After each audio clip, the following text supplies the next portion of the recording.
Dobrý deň. Takže vystaval som si tu takto naše pitbajky od Zumavu.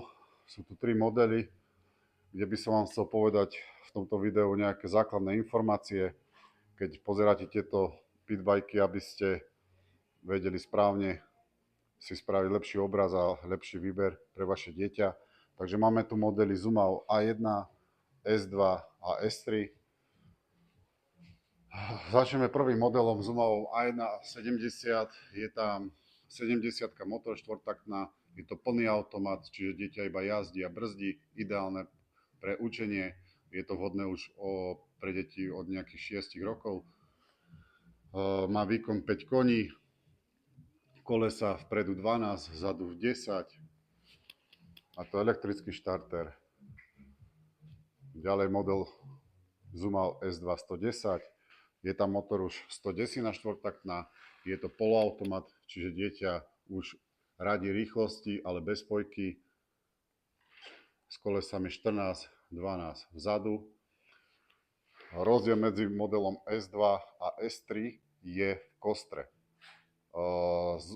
Model S2 je položený o niečo nižšie ako model S3. To už môžete vidieť na tom videu, že je tá motorečka S3 troška vyššia.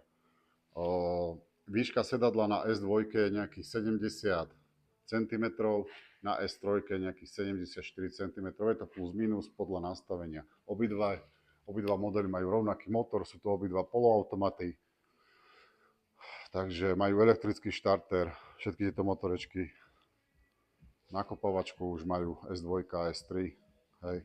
Má to krásne prešívané sedadla protišmíkové. Má to vysokopevnostné ocelé rám, CNC zvárané, čiže tá motorka už je fakt spravená veľmi kvalitne. Toto sú pitbajky, ktoré vám budú slúžiť, ktoré budú jazdiť a nebudú odstavené v garáži. Robíme na to servis, záručný aj pozáručný. Máme na to dostupné diely, čiže ak hľadáte motorečku pre vaše dieťa, kľudne nás kontaktujte. Už ich máme na našom webshope originalwheels.sk. Musíte tam hľadať sekciu motocykle. Takže to je asi z mojej strany všetko. Prajem pekný víkend.